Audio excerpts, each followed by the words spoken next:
Boa noite a todos. Hoje eu quero falar sobre servir. E por que eu quero falar sobre servir? Porque nós estamos numa campanha de ampliação do nosso auditório para nós tentarmos inicialmente atender em um único culto o público dos 2 horários, no primeiro momento. E nós acreditamos que depois disso nós vamos ter que ir para 2 cultos de novo. Mas a nossa ideia é juntar, e para isso nós estamos começando a construção de um mezanino, que vai poder contar com mais 250 a 300 pessoas, e esse telhado vai ser ampliado até um pouco mais para lá, e salas aqui na frente. Então isso tudo demanda recursos, e nós estamos empenhados nisso. E hoje eu quero falar sobre servir, porque servir tem tudo a ver com esse momento da igreja. Hoje eu quero falar que há pelo menos 6 informações na Bíblia sobre servir, que todos nós precisamos saber. São 6 informações básicas que todos nós precisamos saber, conhecer sobre servir. Eu gostaria que você abrisse a sua Bíblia hoje no livro de Marcos, capítulo 10, verso 42, até o verso de número 45. Marcos, capítulo 10, versos 42 ao 45. O texto diz assim: Jesus os chamou e disse: Vocês sabem que aqueles que são considerados governantes das nações as dominam, e as pessoas importantes exercem poder sobre elas. Marcos capítulo 10, 42 e 45. Não será assim entre vocês. Ao contrário, quem quiser tornar-se importante entre vocês, deverá ser servo. É bom marcar isso na sua Bíblia. Quem quiser se tornar importante entre vocês, deverá ser servo. E quem quiser ser o primeiro, deverá ser escravo de todos. Pois nem mesmo o Filho do Homem veio para ser servido, mas para servir e dar a sua vida em resgate por muitos. Repetindo o finalzinho: pois nem mesmo o Filho do Homem veio para ser servido, mas para servir e dar a sua vida em resgate por muitos.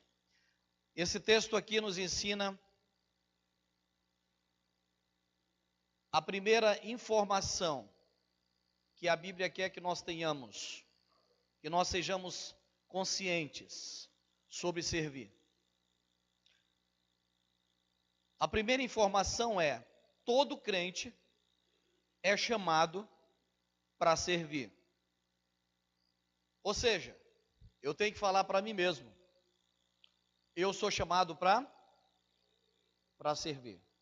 Você deve falar para você mesmo: eu sou chamado para servir. Todos nós somos chamados para servir. Quem é que nos chama para servir? Jesus Cristo. É Jesus Cristo quem nos chama para servir. O que me chama a atenção nesse texto é que Jesus não obriga ninguém a servir. Ele chama, serve quem quer. Ou seja, nós somos chamados, não obrigados a servir. Ninguém pode obrigar você a servir. A grande maravilha do amor de nosso Deus, a grande maravilha do amor de Jesus, é que Ele não obriga ninguém a fazer nada para Ele, mesmo que Ele seja dono de tudo no universo. Por quê? Porque Ele entende o que é perfeitamente a lei do amor. A lei do amor, do ponto de vista de Deus, é uma lei de decisão. E sendo uma lei de decisão, você decide se você quer ou não demonstrar o seu amor por alguém. Ninguém pode amar ninguém obrigado. Uma garota não pode chegar com o menino e dizer para aquele menino: ei, garoto, diga que você me ama. O garoto pode até dizer: eu te amo. Mas aí ela diz: mas eu quero que isso seja verdadeiro. Eu quero ver o seu sentimento. Eu quero ver o seu amor. Ele diz: mas como é que eu vou mostrar isso? Aí ela pega um 38 e ela diz: bora, diz que me ama. Ele pode até dizer que ama, obrigado. Mas não há nenhuma prova de que haja no coração dele realmente o amor. Porque amor, do ponto de vista de Deus, não é sentimento. O amor, do ponto de vista de Deus, é decisão. É decisão de amar incondicionalmente. Porque quando Deus decide nos amar, Ele decide nos amar com todas as nossas falhas. Ele manda o seu Filho ao mundo, fechando os seus olhos para o pecado da humanidade, e ele diz: eu vou enviar o meu Filho, porque o meu Filho é amor. É por isso que Deus apresenta Jesus na sua palavra como sendo amor. É por isso que João, quando escreve a sua carta geral, ele define Deus, ele diz: Deus é amor.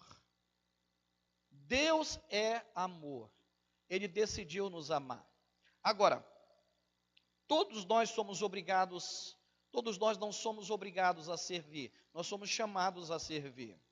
Mas há uma coisa que chama a minha atenção nesse texto, porque quando ele fala que nós somos chamados e não obrigados, isso nos remete a um texto do Antigo Testamento, no livro de Êxodo, capítulo 21, versículo 6. Você anota, depois você pode conferir na sua Bíblia. Êxodo, capítulo 21, verso 6, fala de uma lei do povo de Israel, onde, num determinado momento, num determinado tempo, que o escravo atingia dentro da propriedade do seu senhor, era dado a ele, por direito legal, a liberdade, a alforria. E esse escravo, ele podia ir embora, porque ele havia servido o seu senhor por um determinado tempo. Acontece que esse escravo, ele chegava muitas vezes com o seu senhor, ele dizia: meu senhor, durante muito tempo, o senhor não me tratou como um patrão, o senhor me tratou como seu filho, eu não quero sair da sua casa, eu quero ser para o senhor um escravo voluntário. O problema é que tinha que ter uma marca, não bastava a palavra desse escravo, não bastava ele dizer que ele queria ser escravo voluntário daquele senhor. Era preciso ele carregar uma marca no seu corpo que identificasse que ele era um escravo voluntário. Com muita dor no coração, o senhor daquele escravo o levava até a porta. Na porta havia, na dobradiça, 2 buracos. E aí ele pegava um pedaço de madeira, chamado de sovela, desse tamanho mais ou menos. E ele colocava esse pedaço de madeira na porta, no buraco da porta. E ele pedia que o escravo viesse até a porta. E o escravo colocava a orelha. E ele fechava a porta. E quando ele fechava a porta, aquele pedaço de pau, aquele pedaço de madeira, chamado sovela, perfurava a orelha, provocando um barulhinho mais ou menos assim. E ele carregava aquele pedaço de madeira, aquele pedaço de pauzinho chamado sovela com ele. E as pessoas olhavam na rua e diziam: ei, tu não foste livre? Ele disse: sim, eu adquiri a minha liberdade, mas hoje eu sou escravo porque eu quero. Eu estou livre, eu sou escravo porque eu quero. Sabe por que nós servimos a Deus? Não é porque pastor manda a gente, não. Não é porque ninguém nos manda. Nem Deus nos manda servir. Nós servimos a Deus porque nós somos escravos voluntários. Nós servimos porque nós queremos. Sabe por quê? Porque isso denota decisão. Decisão de dizer, eu sirvo porque eu amo o meu Senhor. Isso é servir voluntariamente. E o que Deus, na verdade, nos chama é para justamente esse tipo de servir. Nos chama a uma consciência, a um amadurecimento de servir, porque nós queremos. Não porque nós somos obrigados, mas porque nós queremos. A segunda informação que nós temos sobre servir que a Bíblia nos dá, se encontra no livro de Filipenses, capítulo 2, versos 5 a 7. Filipenses, capítulo 2, versos 5 a 7. Um minutinho aqui, enquanto, se você já terminou. A magnitude de Jesus, o tamanho de Jesus cabia em nós? O poder de Jesus cabia em nós? Eu tenho uma bexiga, um balão, e eu encho esse balão, ele fica cheio.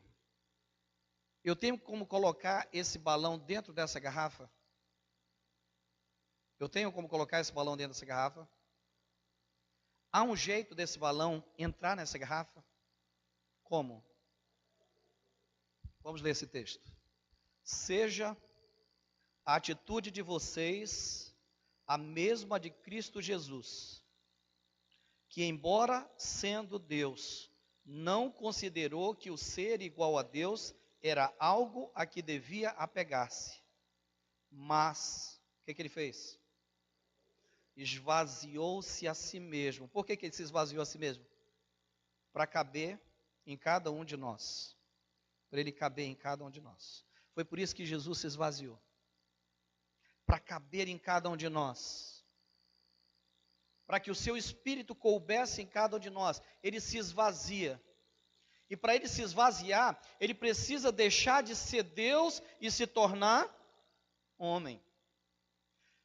Para caber em nós, ele precisa deixar de ser Deus, deixar o seu trono, deixar tudo o que ele tem e viver tudo aquilo que nós vivemos.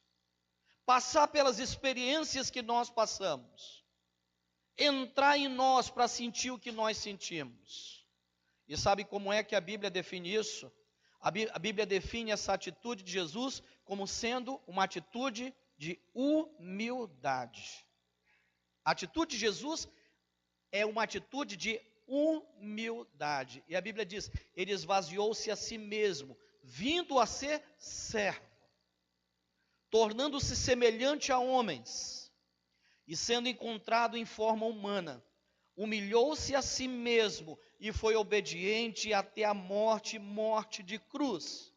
Por isso Deus o exaltou à mais alta posição e lhe deu o nome que está acima de todo nome, para que ao nome de Jesus se dobre todo o joelho nos céus, na terra e debaixo da terra, e toda língua confesse que Jesus Cristo é o Senhor, para a glória de Deus Pai. Essa foi a maneira que Jesus achou para caber em cada um de nós. Ele se esvaziou, ele se humilhou. Ele se humilhou para ser um contrapeso. De que maneira eu estou falando que ele se humilhou para ser um contrapeso? Ou seja, quando Jesus desce, nós subimos. Jesus desce para que nós subamos. Ele desce à terra para que nós nos encontremos com Deus. Então, quando ele faz isso, essa balança levanta. Ele desce para a gente se encontrar com Deus. Para que nós tenhamos acesso a Deus. E para isso ele desce. Ele desce para nós crescermos. Ele desce para ser servo, para se oferecer. Ele não desce para ser servido, ele desce para servir. E aí que ele chega com os seus discípulos e ele dá um exemplo do seu amor. Ele mostra quem é Deus na sua essência, qual é o plano dele, por que ele vem à terra, o que é que ele vem oferecer a essa terra. A uma terra cheia de egoísmo, o que ele vem trazer? Ele vem trazer o seu amor. E é esse amor que faz com que as pessoas alcancem Deus. Mas para alcançar Deus é preciso ele descer. E quando ele desce literalmente. Ele desce quando ele se abaixa para lavar os pés dos seus discípulos. Ele desce para tomar e fazer um gesto que as pessoas não faziam naquela época, principalmente se elas tivessem uma posição social privilegiada na sociedade. Ele desce e ele começa a lavar os pés de pescadores que pisavam na lama. O pé estava todo sujo, todo enlameado, as cutículas todas pretas. E ele chega e lava os pés. E os discípulos perguntam: mas mestre, somos nós que temos que lavar os teus pés. E ele diz: eu vim para servir e não para ser servido. É Jesus mostrando que para a gente alcançar o Pai, é preciso haver esse contrapeso. Um desce para que o outro levante. Um desce para que o outro levante. Na lei do amor, é preciso que um desça para outro subir. É preciso que um morra para que outro viva. É assim que funciona a lei do amor de Jesus. É por isso que Jesus Cristo dá essa grande lição para nós. Mas olha como essa lição, ela é tão maravilhosa, porque ela tem uma profundidade interessante quando nós nos embrenhamos nos estudos linguísticos da palavra humildade.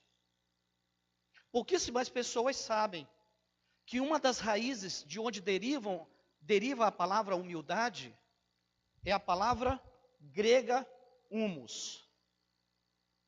Sabe o que é humus? Você sabe o que é humus aqui na nossa literatura, não sabe? Humus é o cocô da minhoca. Qual é a serventia do excremento da minhoca? Do humus. Ela serve como nutriente para plantas. Você coloca o humus e as plantas desenvolvem. Elas crescem, dão frutos, tornam-se árvores frondosas e as pessoas olham os frutos, olham a árvore, mas não olham o humus. Jesus disse: não se preocupe, importantes são os frutos. Só existe fruto porque alguém serviu de humus. Um só subiu porque alguém foi nutriente. Se existe um amor que demonstra esse processo do que é ser um nutriente, é o amor de mãe. A mãe se torna um humus para os filhos vingarem, crescerem, serem árvores. Ela se entrega para ser o humus. Isso aqui é o fundamento da humildade de Jesus Cristo. Ele vem, ele se coloca para que nós alcancemos Deus. E é o que ele ensina, ele diz: também eu quero que vocês façam a mesma coisa. Quem de vocês quer ser o maior no reino dos céus? Ele diz: seja o humus, seja o maior servo. É o grande desafio do amor, é o grande desafio do cristianismo. Terceiro, eu quero chamar a sua atenção para Gálatas capítulo 5, versículo 13. Gálatas capítulo 5, versículo 13. Gálatas capítulo 5, versículo 13, o texto diz assim: irmãos, vocês foram chamados à liberdade, para a liberdade, mas não use a liberdade para dar ocasião à vontade da carne. Ao contrário, agora eu quero que você marque essa parte: sirvam uns aos outros por meio do amor. Sirvam uns aos outros por meio do amor. O que a Bíblia está nos ensinando aqui? A Bíblia está dizendo que nós somos chamados não somente para servir a Deus. Você não é chamado somente para servir a Deus. A Bíblia diz que nós somos chamados para servir também a nossos irmãos.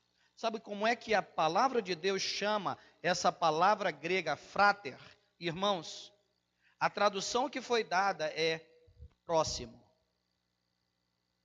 Olhe para a pessoa que está do seu lado, para a sua direita, para a sua esquerda. Você acha que ela é sua mulher, talvez esteja do seu lado, você diz, ela é minha mulher. Antes dela ser sua mulher, ela é sua irmã. O Edson está do seu lado, antes dele ser o seu marido, ele é o seu irmão. Mas há algo mais importante na linguagem de Jesus. Ele não chama nem de irmão, ele diz, ele é o seu próximo. Ele está próximo a você, esse é o próximo. E por quem é que você deve fazer alguma coisa? Pelo seu próximo. Olha que maravilha do amor de Jesus, seu próximo. Você quer que alguém conheça o amor de Jesus? Que essa pessoa seja o seu próximo. Você quer fazer alguma coisa, faça pelo seu próximo. Agora o seu próximo está aqui também. Está na sua frente, está atrás de você. Cada uma dessas pessoas aqui, sabe quem são? São os nossos próximos. São os nossos fráteres. O que é fráteres? São os nossos irmãos. Cada um que está aqui é nosso irmão. Aí Deus chega e diz assim, deixa eu ensinar uma coisa para vocês sobre servir. Não sirvam só a mim, não. Sirvam aos seus irmãos. Sirvam aos seus irmãos. E Jesus vai mais além. Ele chama alguns desses irmãos de pequenino. Se fizeres uma só por esses pequeninos, vocês estão fazendo por mim. Ele está ensinando o amor. Essa é a mensagem de Jesus. Ele diz que nós fomos chamados para servir não somente a Deus, mas a nossos irmãos. Quando nós fazemos isso, quando nós começamos a entender a visão de amor de Jesus, a visão de servir de Jesus, nós atingimos uma área letal, nós atingimos uma área plantada, uma semente plantada por Satanás na nossa vida, chamada egoísmo. Você sabe o que é egoísmo?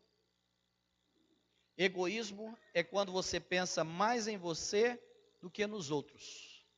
É quando você quer que os outros observem você antes de você observar os outros. É quando você quer o bife maior no seu prato. É quando você quer a melhor parte para você. É quando você quer só para você. Daí a palavra egoísmo. É quando tudo gira em torno do seu ego. De você mesmo. Você quer todos para você, tudo perto de mim. E aí vem a quarta informação. Romanos capítulo 12, verso 10 e 11. Esse texto vai dizer que servir, se nós colocarmos servir na prática, servir vai nos ajudar a vencer o egoísmo. Se você começar a servir, você vai começar a matar o egoísmo que há dentro de você.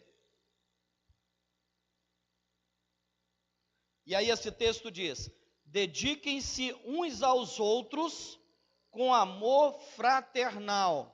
Veja bem o que ele começa falando. Ele diz, dediquem-se uns aos outros. Você sabe o que é dedicar uns aos outros? Dedicar é dar atenção. Dedicar é eu estar ligado no que está acontecendo com você. É intersensibilidade de olhar e perceber sem que você chegue comigo e você não percebeu que estava faltando pão. Você não percebeu que eu estava sem roupa. Você não percebeu que eu estava precisando da sua ajuda.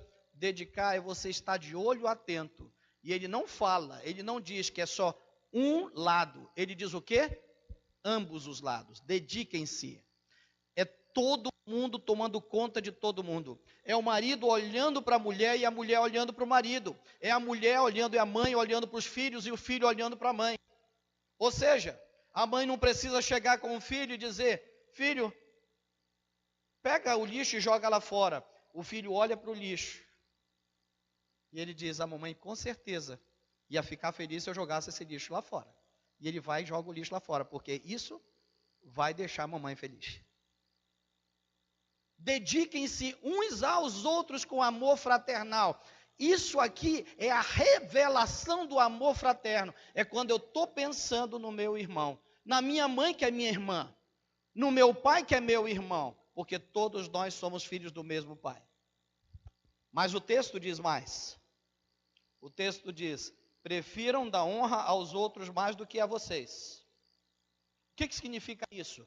Dar honra aos outros mais do que a vocês. Isso aqui, eu vim caminhando ali no corredor, eu e outra pessoa, e só tem uma cadeira. Eu apresso o passo, eu sento e outra pessoa fica me olhando. Dar honra, Jesus Cristo está dizendo, a diferença, o mundo vai olhar para você e vai ver que há uma diferença em você, se você chegar e disser, pode sentar, não tem problema não, sente.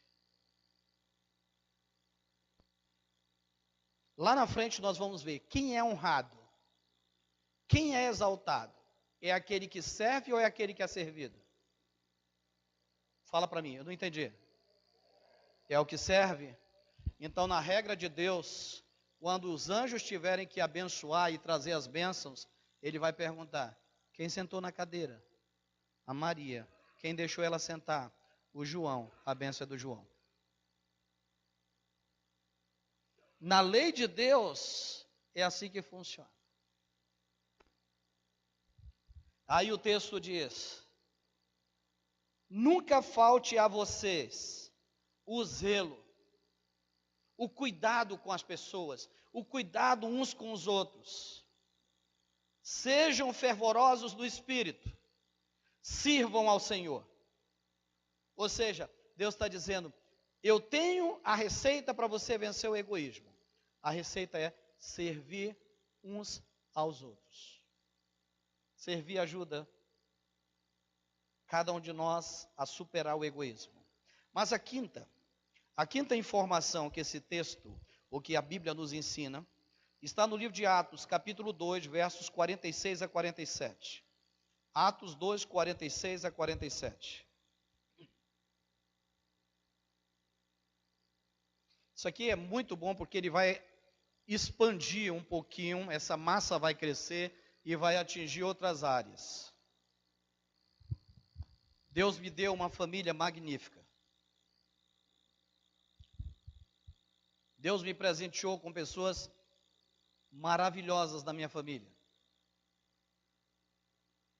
Você sabe que as famílias é como aquele fenômeno da biologia, os diplococos. Eles vão se multiplicando. E à medida que eles vão se multiplicando, eles vão formando os novos. E aí passam a ter várias famílias. Minha filha casou, ela constituiu uma nova família com o Leandro. Mas eu não perdi o contato com eles. Eu os chamo para minha casa, a gente se reúne. Eu ganhei o meu neto. Meu neto, eu sou apaixonado por ele, ele é apaixonado por mim. Minha filha também está com um pretendente. Ele quer entrar na nossa família. Ele está estudando a cartilha da nossa família. Nossa família tem uma cartilha. Eu li para ele a cartilha da nossa família.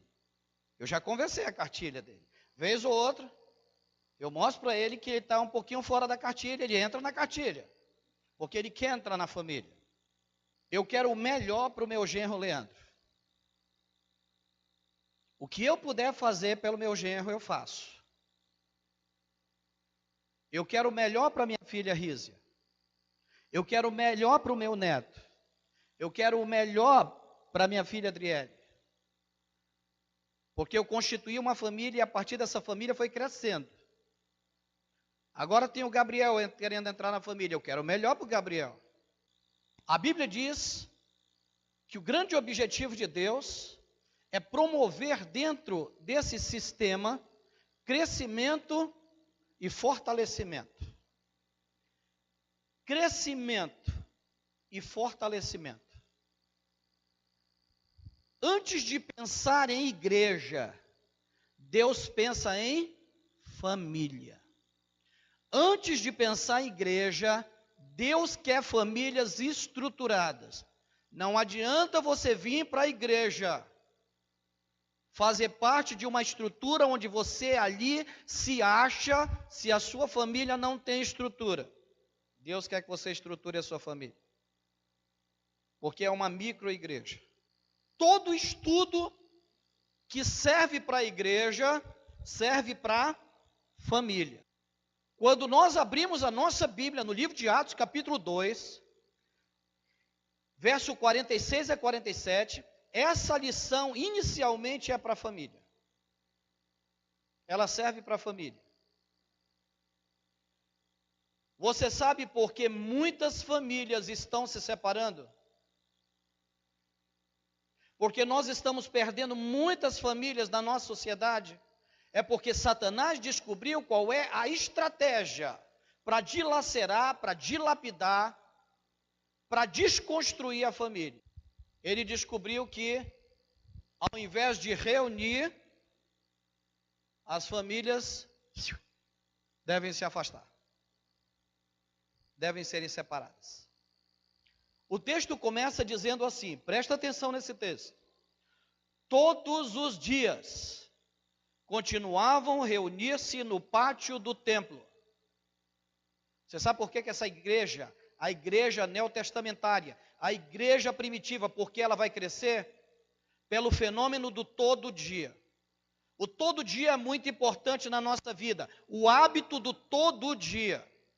Você não pode perder o hábito do todo dia. Quando você começar a esquecer de um dia, você vai esquecer do outro dia, e depois as coisas se tornam rotina. Eu não saio um dia da minha casa sem dizer para minha mulher, dar o beijo nela e dizer, eu te amo, todo dia. Porque se eu passar um dia, outro dia vai ser normal, outro dia é normal, daqui a pouco eu saio, ela nem percebe e acabou. Nem eu a percebo, nem ela me percebe. Todo dia. Você diz, mas eu não concordo com isso. Mas é uma dica da Bíblia. Igreja que cresce, igreja que se fortalece é todo dia. Então isso acontece com a família. Todo dia. Eu ligo para o meu neto. O meu neto liga para mim, a gente conversa por FaceTime. Ele não sabe falar. Todo dia eu digo, oi Noah, e ele, vovô, nem fala, mas ele sente amor. Todo dia eu oro pela minha família, por cada membro da minha família, todo dia. Se eu quero que minha família se fortaleça e cresça, tem que ser todo dia. Mas olha o que ele fala, todo dia continuavam a reunir-se no pátio do templo. Sabe uma coisa que destruiu as famílias? As famílias pararam de se reunir. Você lembra que as famílias nos natais chamavam a tia fulana, traz o arroz, tia fulana, traz as passas, tia fulana não tem condições, traz as azeitonas, tia fulana, traz o vatapá, tia fulana, traz a galinha, tia fulana, traz o peru, tia fulana, traz uma peça. E se juntava, se reunia, e as famílias cresciam, as famílias se fortaleciam. Hoje as famílias não se reúnem mais. Por isso famílias não são mais exemplo de fortalecimento, porque houve uma desconstrução social da família. Deixaram de se reunir. Até no almoço deixaram de se reunir. Um filho se tranca no quarto, leva o pratinho para lá. Se você for olhar, deve ter 200 pratos no quarto. Porque ele leva os pratos e não traz nem para lavar. Se tiver uma secretária, é a secretária que vai buscar no quarto. E o pior de tudo, é um almoça no quarto, outro almoça no outro almoça no outro. E tem mais, se esqueceu alguma coisa, manda um WhatsApp para a secretária. Secretária, dá para trazer água aqui no quarto? Você entende por que as famílias estão se desconstruindo, se destruindo, se dilacerando? É porque esse texto vai dizer, as famílias deixaram de crescer em amor, deixaram de se fortalecer porque pararam de se reunir. E olha o que ele diz, olha o que eles faziam. Partiam o pão em casa e juntos participavam das refeições. Partiam o pão em casa e juntos participavam das refeições. Olha o que me chama a atenção. Com alegria. O momento de comer, o momento que está todo mundo junto, não é para tratar de problemas. É para promoção de alegria. Não é para trazer problema. Não é para fomentar problema. É para promover alegria. É para sorrir. É isso que está faltando. Assim como está faltando na nossa família, está faltando na nossa igreja. Os nossos encontros têm que ser de alegria e não para promoção de problemas. É por isso que quando você estiver no seu grupo de oração, não vá tratar de política não. Ei, é problema? Deixa lá fora. Aqui nós viemos para alegria. Alegria. E nada nos faz ficar alegres do que comida. Começou a falar de política, mete uma coxa de frango na boca. Pronto, parou. Alegria. E ele diz sinceridade de coração, louvando a Deus e tendo a simpatia de todo o povo. E o Senhor lhes acrescentava diariamente os que iam sendo salvos. Por que é que essa igreja crescia? Por que é que essa igreja crescia? Por que essa igreja se fortalecia? Porque essa igreja sabia que o princípio começava na família. Essa igreja entendia que aquilo que eu faço em casa, que é bom para minha casa, eu posso fazer na igreja. João capítulo 12, verso 26. João capítulo 12, verso 26. Muitas pessoas acham que servir a Deus é um ato que não nos traz reconhecimento, e aí que você se engana. A Bíblia prova que todo aquele que serve a Deus vai ser honrado. A Bíblia prova. Se você servir a Deus, se você servir a seus irmãos, você vai ser honrado. Veja o que esse texto diz. O próprio Jesus falando, ele disse: quem me segue precisa seguir-me. Quem me serve precisa seguir-me. E onde estou, o meu servo também estará. Aquele que me serve, meu Pai o honrará. Não espere reconhecimento de ninguém, humanamente falando. Não diga: olha, eu fiz tudo isso aqui, mas meus filhos não me reconhecem. Eu fiz pelo irmão fulano de tal, ele não me reconheceu. A Bíblia não fala de nenhum substantivo próprio, nenhum nome próprio. Ela não diz: o João vai reconhecer você, seu marido vai reconhecer você, sua mulher vai reconhecer você. O único nome que ela dá, que você vai ser reconhecido por essa pessoa, é o nome de Deus. Ele diz: meu Pai vai reconhecer o que você fez. Meu Pai vai honrar você. Aí você diz: quando é que Deus vai me honrar? Porque eu já fiz tanta coisa. A pergunta é: você fez por amor ou você fez porque você esperava reconhecimento? Você fez por amor ou fez por interesse? Porque quando você faz por amor, quando você faz para agradar a Deus, aguarde que o reconhecimento vem. Veja o que a Bíblia diz no livro de Hebreus, capítulo 6, versículo 10. Hebreus capítulo 6, verso 10. Marque na sua Bíblia esse texto. Você precisa ter esse texto marcado na sua Bíblia. O texto diz: Deus não é injusto. Ele não se esquecerá do trabalho de vocês e do amor que demonstraram por Ele, pois ajudaram os santos e continuam a ajudá-los. O que ele está dizendo? Deus não esquece. O que você faz para Deus, Deus não esquece. O que você faz pelas pessoas, por amor, Deus não esquece.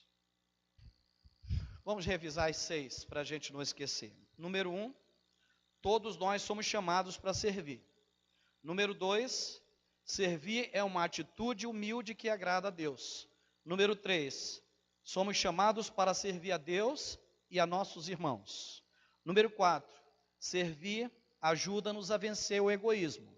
Número 5, quando todos servem, a igreja cresce e se fortalece. A família cresce e a família se fortalece. Número 6, quem serve será honrado por Deus. Eu quero servir. Eu sempre quis servir, porque eu sei que quem serve vai ser honrado por Deus. Agora, qual é a decisão que como igreja nós podemos tomar a partir dessas informações, a partir dessas orientações que a palavra de Deus nos dá? Com certeza a decisão que todos nós podemos tomar, ou que cada um de nós pode tomar, é que nós vamos procurar servir a Deus, nós vamos procurar servir a nossos irmãos de alguma maneira, de alguma forma nessa semana. De dizer, eu quero servir a Deus de alguma forma nessa semana. Eu quero servir a alguém essa semana, de alguma forma. E quais são as formas, quais são as maneiras que nós podemos ajudar a obra de Deus? Se você tem recursos financeiros, eu acabei de falar para você, Deus não obriga, Ele chama.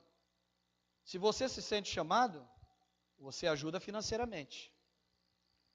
Você ajuda doando o seu tempo, doando a sua disposição. Quando os irmãos convocarem, olha, nós precisamos de gente para cavar. Diga, eu sou voluntário para cavar. Nós precisamos de gente voluntária para ser pedreiro. Eu sou voluntário para ser pedreiro. Você ajuda quando você traz uma merenda para quem está trabalhando. Você passa, viu um irmão trabalhando, você vai na sua casa, faz uma sopa e chega lá nos copinhos, irmãos, porque é como eu posso contribuir, é como eu posso ajudar. Dê uma sopinha. Faça um miojozinho, traga para eles. Um pãozinho com manteiga, traz. Com certeza, Deus vai ver que você está ajudando. Isso é ajudar. Às vezes nós achamos que servir a Deus tem que ser algo muito espetacular. Não, é em coisas simples. É de coisas simples que Deus se agrada. Nós podemos mostrar para Deus que nós estamos ajudando a obra dele, visitando, trazendo os nossos vizinhos para ouvir a palavra de Deus, usando o nosso carro para trazer os nossos vizinhos para conhecerem a palavra de Deus. Nós podemos ajudar, orando, pedindo proteção de Deus pelos que estão trabalhando na construção, pedindo que Deus envie recursos para a construção. Agora, de que maneira nós podemos ajudar os nossos irmãos? Nós podemos ajudar os nossos irmãos de muitas maneiras, gente. Muitas maneiras. E a Bíblia diz que nós devemos ajudar principalmente os de casa. Eu estava conversando com Vera outro dia, e Vera, e Risa e Driele nos deram uma ideia legal lá em casa. E nós vamos desenvolver essa ideia. Se nós tivermos estocado aqui na igreja mantimentos básicos, você não precisa dizer para ninguém que você está passando necessidade, para você não ser constrangido. Se tiver um lugar na igreja, onde você tem acesso, você vai vir, seja que dia for da igreja, que dia for na igreja, e você vai até lá, está passando necessidade, tem um feijão, você pega o suficiente para prover a sua necessidade. Pegar o feijãozinho, o arroz, o óleo, isso dá para eu prover a necessidade da minha família. Sem que ninguém veja, sem que a gente faça estardalhaço, sem que promova, sem que coloquemos na rádio ou na televisão, estamos ajudando, veja, aí quando o irmão vai lá pegar câmera para filmar, não precisa disso. A regra de Cristo é o quê? Uma mão não vê o que a outra faz. Quando nós nos ajudamos, que sai da minha mão, não mais me pertence. Quando sai da sua mão, não mais pertence a você. Portanto, você não vai ficar lá vigiando. Meu Deus, olha o irmão fulano, tá, esse não precisa. Pegando o meu feijão, não é seu feijão. Não é mais seu arroz. Quantas pessoas necessitadas? Gente, nós já tivemos que ajudar pessoas que antes eram grandes empresários, que foram para a falência e não tinham absolutamente nada. E quando você vê um homem desse chegar e dizer: pastor, eu preciso de uma ajuda básica, isso corta o seu coração. Porque o pobre sabe conviver com a pobreza e sobreviver. O rico não sabe, o rico se suicida. Acredita nisso? Eu falo isso porque já fui pobre, e muito pobre. E fui pobre da época que cantava a música de maré, maré, maré. Eu fui pobre quando um jaraqui dava para 21 filhos, que minha mãe não ticava o jaraqui, ela já dava assim, caía tudo, e quem pegava a cabeça era o sortudo. Eu tive noites que eu dormi com fome, de mamãe chegar e dizer: filho, toma um copo com água, vai dormir. Fecha os olhos, fecha os olhos, fecha os olhos. 7 vezes ela falava, parecia até um mantra, uma mandinga dela. Fecha os olhos, fecha os olhos, fecha os olhos. Aí, de tanto mandar fechar os olhos, fecha os olhos. Amanhã é um novo dia, vai ter comida. Dormia com fome. Nós podemos evitar isso, não podemos? Como igreja a gente pode evitar isso. Como família a gente pode evitar isso. É isso que a Bíblia diz, que é servir os nossos irmãos. Eu sirvo meus irmãos quando eu consigo pegar esse irmão e recolocar esse irmão no mercado de trabalho. Eu não sei, em família a gente não pode ter vergonha. Talvez hoje aqui, se eu pedir para levantar, talvez você pode depois chamar e dizer: o que você faz na vida, irmão? Faço isso aqui. Olha, passe comigo que eu vou tentar colocar o senhor numa empresa. Agora, deixa eu falar uma coisa. Quando alguém lhe der uma oportunidade, não envergonhe a pessoa que lhe dá uma oportunidade. Procure trabalhar honestamente. Não seja irresponsável. Eu já coloquei muita gente em muitas empresas aqui. E de um tempo para cá, eu tive que ir para algumas. Chegou um comigo e disse: pastor, o senhor pode me indicar? Eu falei: não vou te indicar, porque você é preguiçoso e irresponsável. Eu já indiquei uma vez, você sujou meu nome e quase que você me queima lá. Ele falou: agora eu estou bonzinho. Vamos lá, é família, hein? Aí para você olhar para trás e dizer: ai, não acredito. Família.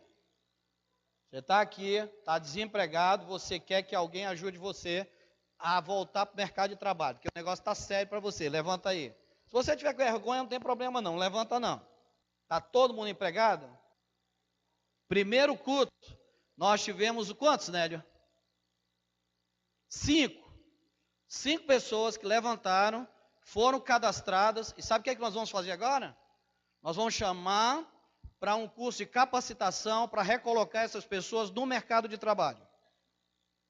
Porque dentro da igreja nós temos assistente social, pessoas que sabem ensinar você a participar de uma entrevista, para você não ficar gaguejando lá. O que você sabe fazer? Já perdeu o emprego. Assim não. Vai ser orientado, você vai ser orientado o que falar, o que não falar, como se portar, como sentar, como se vestir. Então, vai passar por um curso de capacitação, vai passar por um treino. E aí nós vamos perguntar de alguns amigos: tem vaga aí? Tem vaga, estamos mandando um camarada bom, sabe falar bem, ele vai chegar aí, você precisa ver o camarada. Aí você vai lá, você chega lá e: olha, eu vou falar tudo que me ensinaram. Aí pronto. Olha, se você tiver com vergonha, passa depois com o Nélio, ele está coletando nomes lá na secretaria, tá? Que nós vamos chamar os assistentes sociais da igreja, todo o pessoal de RH, e vai ajudar você nessa área. Você pode também ajudar os seus irmãos nas necessidades deles. Tem irmãos aqui que não moram perto de você, que talvez você não saiba, e você vem no carro e o seu irmão vem de ônibus, ou talvez tenha a pé. Eu achei legal, irmão Ordilandina. Quantos conhecem irmão Ordilandina? Irmão Ordilandina mora na Nova Floresta. Eu sempre uso o exemplo da dona Ordilandina, e hoje, graças a Deus, a irmã Ordilandina nunca mais foi a pé para a casa dela. É uma senhorinha de 76 anos, se não me falha a memória. Vinha a pé. Aí deram o dinheiro para o ônibus, agora não está indo mais de ônibus. Já terminou, já tem um irmão, já tem carona para ela todo domingo. Sabe o que é isso? É ajudar, é servir os nossos irmãos. Servir. Eu vou dizer o nome do irmão? Não, não vou. Sabe por quê? Porque ele pediu. Então, é assim que Deus trabalha na sua família. Agora, eu gostaria que você baixasse a sua cabeça. E eu gostaria que você fizesse 2 perguntinhas para Deus hoje. Primeira pergunta, eu gostaria que você perguntasse para Deus: Deus, como é que eu posso ajudar a tua obra mais do que eu já estou ajudando? Como é que eu posso ajudar a tua obra mais do que eu já estou ajudando? E a segunda pergunta que eu gostaria que você fizesse hoje para Deus é: Deus, como é que eu posso ajudar mais meus irmãos? O que eu posso fazer por eles? Como eu posso ajudá-los nessa semana? Pelo menos 1, pelo menos 2, mas de que maneira eu posso ajudar alguém? Nessa semana eu gostaria que você colocasse uma meta na sua vida. Que você fizesse algo que fizesse você se sentir, que fizesse você sentir que você colaborou com a obra de Deus. Que você fizesse algo que fizesse você sentir que você ajudou um irmão, que você ajudou uma irmã na fé. Que essa semana fosse uma semana de você dizer: essa semana eu posso dizer, eu ajudei com a obra de Deus. Eu ajudei a obra de Deus. Essa semana eu ajudei um irmão na fé. E talvez, perto de você, você tenha alguém que precisa de você. Talvez próximo a você, você tenha alguém que está necessitado. A melhor maneira de nós descobrirmos quem é o necessitado é pedindo a Deus, sem que Ele chegue conosco e diga: eu sou necessitado. Não. Peça a Deus: Deus, faz eu sentir no meu coração quem é necessitado. Quem precisa. Coloca no meu caminho alguém que precisa de mim. Permita-me que eu apresente a tua palavra para essa pessoa, o teu amor para essa pessoa. Permita-me que fale de ti para essa pessoa. Porque é servindo que nós temos a oportunidade de mostrar o amor de Jesus para as pessoas. Porque a Bíblia diz que o mundo vai conhecer que nós somos verdadeiramente discípulos de Jesus através do amor. Servir é amar. Oremos. Senhor nosso Deus, nosso Pai, obrigado pela tua palavra, obrigado por nos ensinar a servir e nos dar a oportunidade de te servir. Pedimos tudo isso, Senhor, no nome do teu Filho amado Jesus, hoje e sempre. Amém.